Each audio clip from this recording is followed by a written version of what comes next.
Welcome to the Undiscovered Gems podcast, hosted by NBA legend and business powerhouse Charles D. Smith, highlighting today's best and brightest business minds. Hello, how's everybody doing today? I am Charles D. Smith. Welcome to Undiscovered Gems. Today we have a life coach, and her name is Mehta. Mehta has been a TEDx expert speaker. She's a national best-selling author. She also, as I mentioned from the start, is a life coach, and she coaches teens and adults in different areas, and she's also our professional of the year. Welcome, Mehta, to the show. Thank you so much for having me. It's such an honor and pleasure to be here today. Michelle, anyone that has the title of their company with their first and last name, they must be very bossy or good at what they do. So we're going to get into that and find out what makes you uniquely different as a life coach, kind of comparable to other life coaches out there. We want to dig into that. But first, we got to find out about your background. How did you get into it? What makes you a great life coach? First of all, there's careers that you get to choose. Suppose you go for school and you're like, I want to be the best engineer that I can be, and you figure out a path. Others, someone comes knocking on your door, metaphorically, and says, have you thought about a career in coaching? And that's how my journey started. I had no idea that the terminology life coaching even existed about a decade ago, until I was volunteering at a nonprofit event. And one of the volunteers said, Michelle, what are you passionate about? I said, I want to help people for the right reasons. And he said, have you ever thought about becoming a life coach? And I thought coach meaning PE teacher. I'm like, you want me to go back to school to teach people sports? He goes, no, it's a whole different career. My daughter's actually been doing it for a decade now, and I think you should get in touch with her. And I got in touch with her, and she said, take this one course. It's either going to make you or break you. And Charles, let me tell you, it has not only made me, but it has designed my entire life around it. And I am incredibly passionate about helping people for the right reasons. And I love two things. One, talking to people, and being on the phone all the time. So why not get paid for it? So that's how I discovered life coaching, and it has actually discovered me as well. So I've been doing it for about a decade, and I thoroughly love it. Well, one thing about your title, you caught my attention. You are considered a confidence expert. Tell us about that. What is that all about? Well, one of the things in what I've discovered is seeking confidence. Confidence is something that you are born with in some cases. In some cases, you have to learn that trait and you become really good at it. One of the things that happened to me was when I was 25 years old, I was laid off twice within a span of 6 months. So as you can imagine, in the middle of my 20s, when you're supposed to launch yourself into an amazing career, I lost myself falling and failing. And I had lost all kinds of ability to apply again, fix my resume again. So my confidence level was obviously zero. And you can't take that when you're applying for a new job. And so I started researching about what does it take to become confident in something. And after a few Google searches, I discovered that you have to have a goal. Have a goal, achieve that goal. And then once you do that, you immediately get that confidence. And so I started living my life like that in 2013. And I strictly remember this because I used to never be a reader. I used to never enjoy reading books for fun. However, somehow, somewhere in my college career, I ended up buying 12 personal development books just out of nowhere. I walked into Barnes & Noble and just picked up 12 bestsellers. And I never read them. But in 2013, I said, you know what? I'm going to do something for myself. And I started reading them one by one. I set a small goal, one book a month. And Charles, I achieved it. And I started setting another goal and I achieved it. And I said, you know what? I'm the type of person that set something and completes it, which a lot of people start on many things and they have a hard time completing it. And so that's where I decided, like, okay, with my track record, once I say something, it gets done. And so I tell people, you tell me to do something, consider it done. And they go, how do you have that so much confidence in saying it? Because I believe in that and I know what's going to happen. And that's why I am an author of 8 books. 7 are collaborative. 1 is my solo book. And that's how also I became a TEDx speaker during this thing called the pandemic, right? So when things and people were losing hope, that's when I took that hope and I flew. Hmm. Yeah, there's been a lot of starts for people during the pandemic. Give me 1 second here. I don't know why my screen went. Oh, okay. I'm sorry about that. No Screen went problem. black for some reason. Sorry about that. Um, During the pandemic, Michelle, a lot of people got their starts. They've transitioned, they transformed, they did a lot during and after the pandemic. When you started your career in life coaching, what specific clients do you focus in on that best suits your abilities, your gifts? Absolutely. So when in 2019, this was pre-pandemic, obviously, I went to a middle school, my former middle school where I graduated from, and I went in front of 100 kids on career day. And I spoke about how I found this career called life coaching. And Charles, I asked 100 kids that day between the ages of 11 to 14, how many of you have evil voices inside of your head? Every single hand went up and my heart sank because the voices that these kids were hearing inside their heads were, I'm not good enough. I'm not smart enough. I'm Oh, I overweight. I'm not lovable. I'm not worthy enough. And I don't matter. I'm stupid. I'm an idiot. And in my mind, I'm thinking, they're in middle school. In high school, it only gets worse, unfortunately, when you have these types of voices. And yeah. that's when I transitioned from working with professionals to working with teenagers. Then the pandemic hit. And the voices that were coming from were external voices that were coming from their peers and their teachers. And all of a sudden, these kids were now homeschooled, AKA online schooling. So there was nobody else telling them, or there was no competition than themselves, because they would just be on the Mm, computer and then sign off.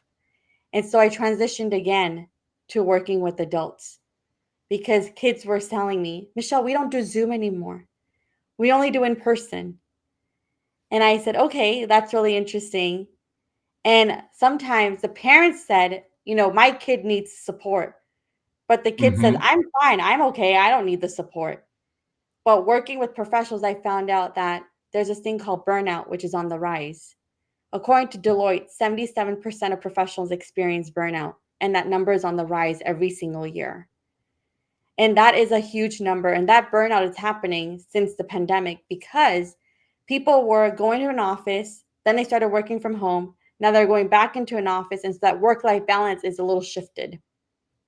And hmm burnout starts with not having healthy boundaries, not prioritizing what's important to them. Right. Michelle, what is burnout? I mean, it's a matter of perspective per person, but based on you being a life coach and you've dealt with many people, what is your definition of it? When is somebody burnt out?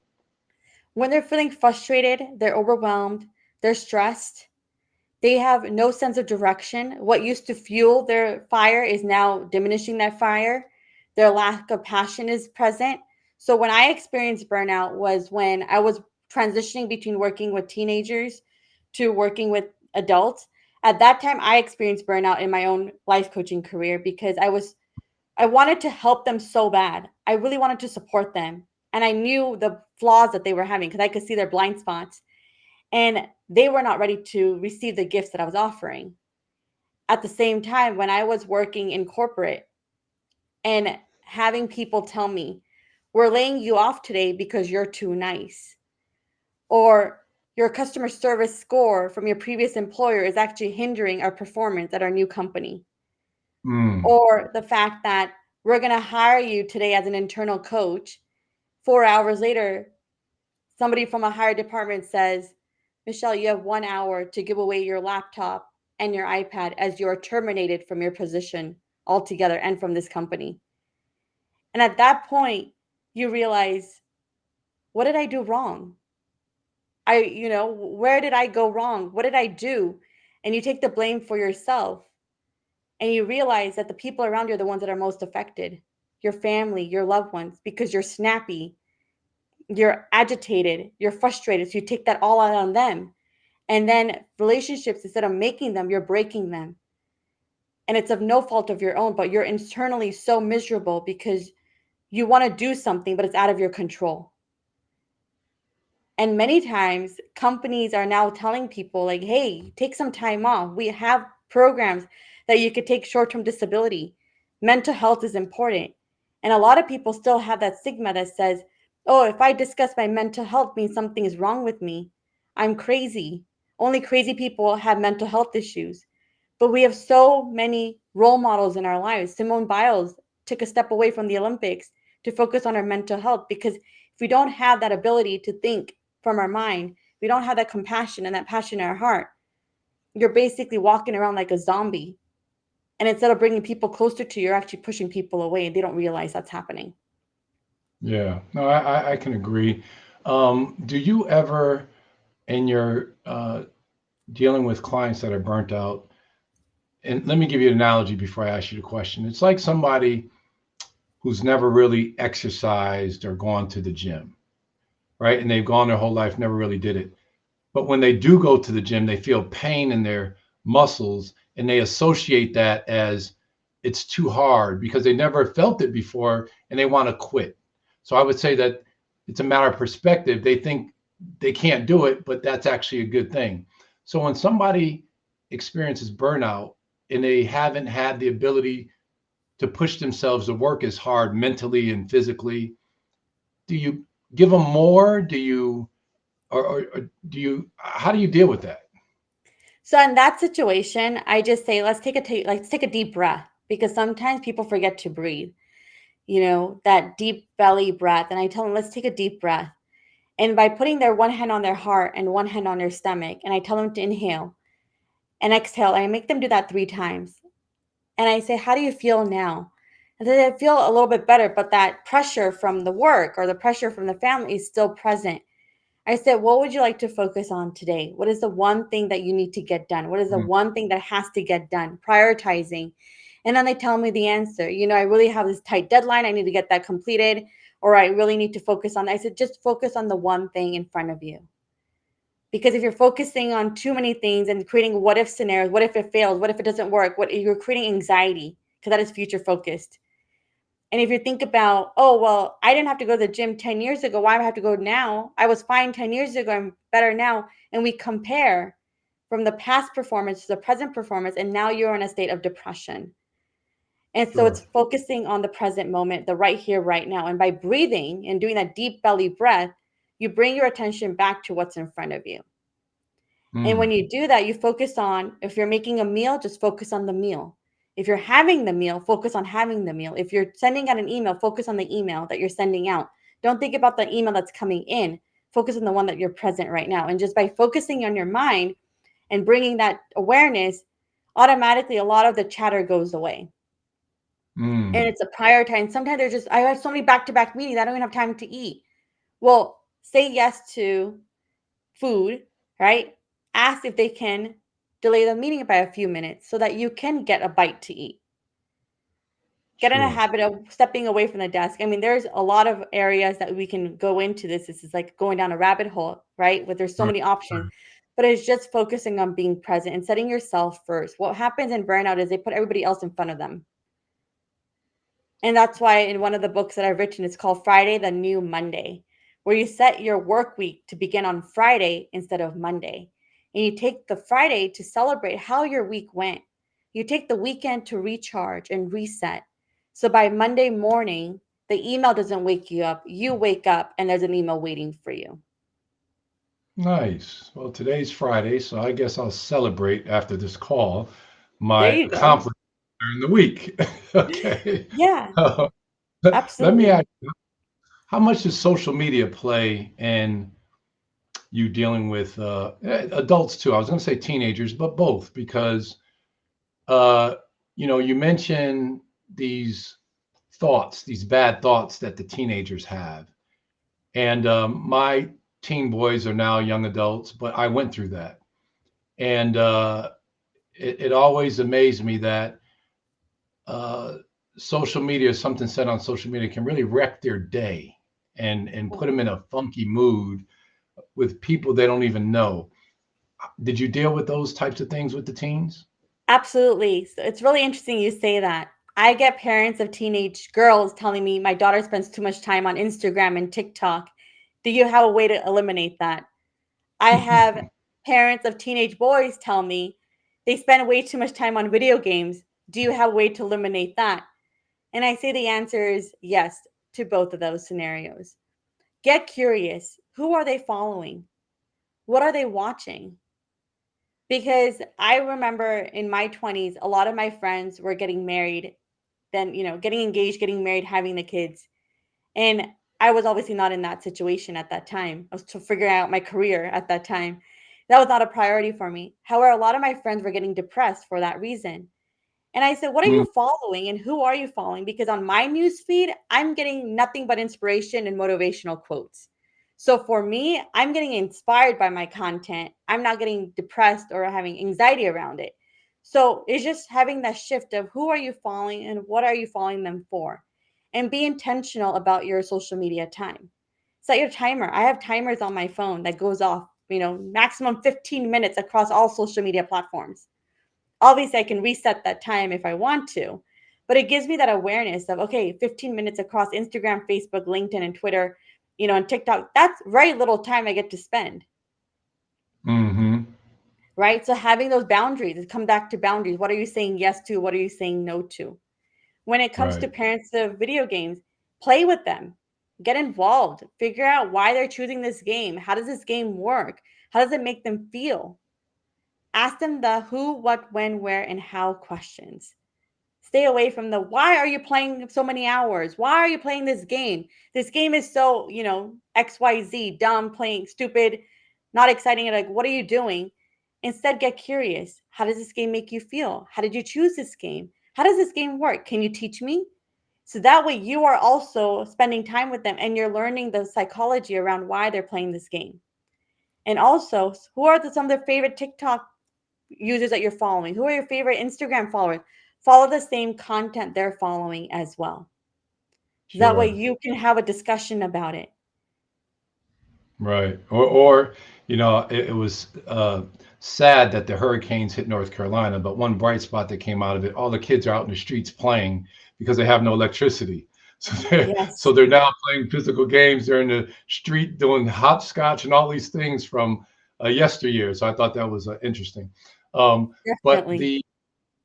the adults that you're dealing with as a life coach, adults like you just mentioned, adults are always transitioning, or they put themselves in a position where they didn't it's unexpected and now they have to transition. Like you mentioned, Right. you got laid off twice, or fired twice, and it forced you to transition. How do you deal with those clients that have to transition because something transpired and they're no longer in the position that they had and they're not going to get it back? So I give them a hypothetical scenario. If fairy godmother came and visited you and gave you a magic wand and you had to design your dream life, what would it be like? What would you like to do with this new time that you have now? What is the reason why you are transitioning? Sometimes it's forced. Sometimes it's because you just want a new change. What does that change look like? And those are the types of questions I ask because they have the answers within them. There's a reason Mm, why doors are closing and opening for us. Right there, I believe in a divine power. And there was a reason why I got hired and fired on the same day because that started my coaching business for a reason. So I did not know yes. that at the time, but then, hindsight 2020, I was able to discover that, right? So having that awareness of being okay with the information that's been given to you and what is the next step. And that's why with every client that I do, I tell them we focus on 5 areas of your life that you want to enhance. And what are those goals? You said you didn't have time to travel. Now that you're in a transition period, can we put travel back into your schedule again? You said you didn't have time for X. Can we put that X back into your schedule? Right? Hmm. How can we revamp you to be the best version of your life? Because sometimes we feel like we're being controlled, like we're puppets. And I tell them to look above and beyond, left, right, center, and say, are there strings attached to you? And they're like, no. I said, then you have the opportunity to change any second, and the choice is Absolutely. yours. Absolutely. You mentioned divine power. How much does faith play into your coaching? Because people want it now, and sometimes it takes a little longer, Right. and they get what they want, but it sometimes not in their own time. And how much does faith play into your coaching? I am extremely faith based. I come from a Hindu background. So I have a meditation practice that I do. And I'm also part of a Buddhist community called Soka Gakkai International, SGI. And so that definitely keeps me grounded. It allows me to face my own fears as well because I am a human at the end of the day. And so Right. keeping that faith involved and letting me know that, you know what, I'm here serving for the best resource. I'm here serving as a vessel for them to guide them through their own journey because some of these clients are not necessarily operating on a 10 on 10. They're Mhm. maybe at a 5 on 10. So helping them hold the space and let them process their emotions, and that gives me the faith that not only I can support them, but they can also support themselves because it does take two to tango. Right. Right. Well, give us one or two of your toughest experiences in your life where you had to overcome, because I find that with life coaches, their experiences matter. And so share with us one or two of your toughest times that you had to overcome and how you got through it. Yeah, one of them was I was in a very beautiful, strong organization.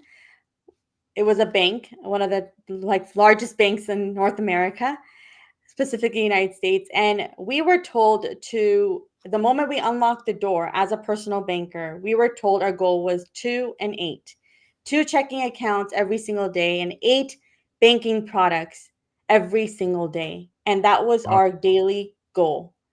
So our bank was open 6 days a week. That means 6 days of the week we were told our goal was that. Wow. Charles, to meet that quota, and you had to meet that quota to get promoted. That was your scheme.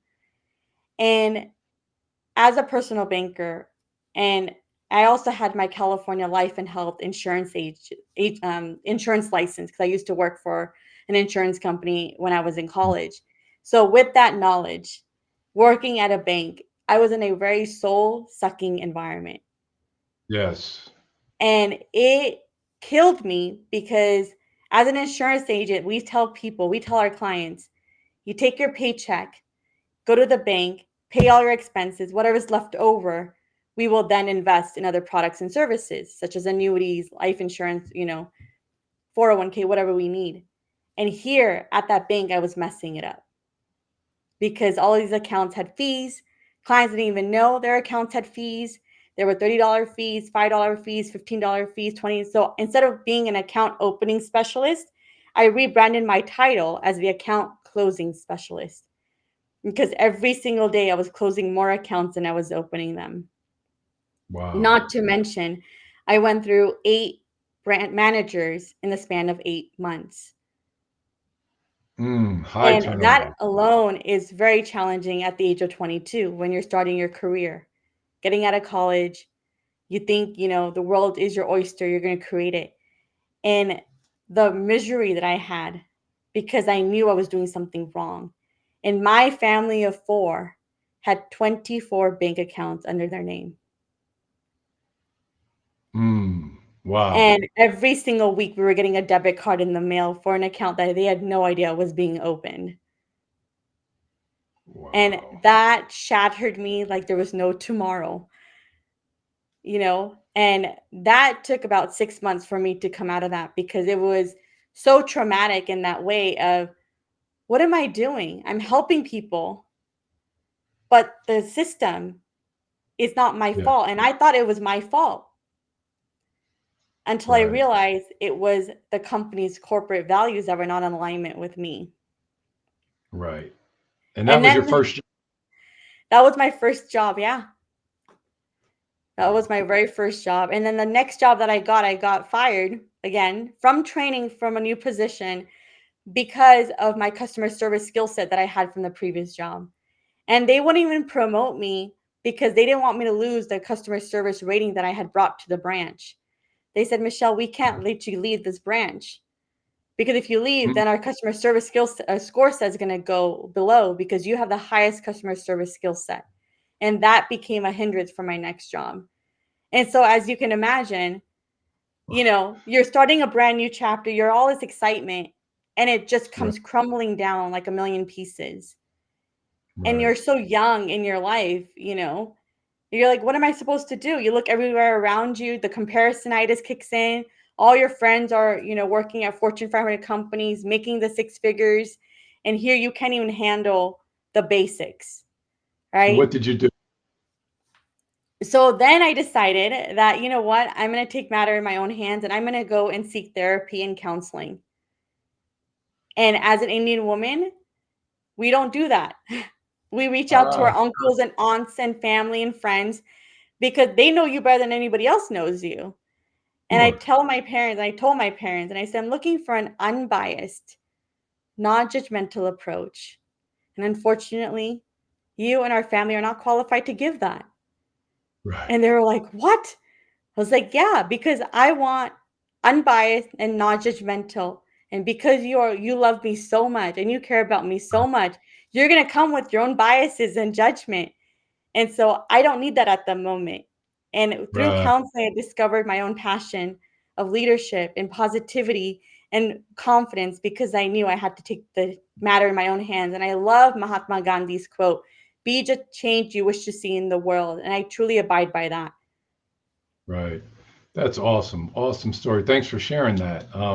I'm sure the audience can identify with that in so many different ways because change is always good if you approach it the right way and you get the results you want in the long run. And I'm sure a lot of people can identify with that. Well, we're slowly coming to a close here. Time has passed very quickly, Michelle. Why don't you kind of wrap it up and give the audience an idea of what you think they should do when it comes to life coaching and transitioning. For a lot of them, and we're always transitioning. So there are people listening that are transitioning. What advice would you give them? Number one, don't do this journey alone. Reach out for support. When you reach out for support, you will get there a lot faster. The only reason why I became a TEDx speaker and a conference expert and a best-selling author because I worked with the experts. I worked with coaches. I hired them, and it propelled my journey a lot faster than when you don't. So reach out for support. Seeking support is actually a great sounding board. So you're not alone. And coaches are trained to follow you side by side. We're trained to dance in the moment with you. And you have the answers inside of you. It's our job to bring them out to the surface. So don't be afraid. Michelle, great interview. Thank you for your knowledge and your wisdom. I'm sure there's many people that have been blessed by hearing your story, your abilities, your professionalism, and how you handle your career. Thanks for being on the show, and I hope to see you again. Yes, thank you so much for having me. Such a pleasure and honor. All right, very good. And thank you all for watching Undiscovered Gems, and we'll be right back with another show. We hope you enjoyed this episode of Undiscovered Gems with our host, Charles D. Smith, highlighting today's best and brightest business minds, brought to you by Pods Entertainment Group.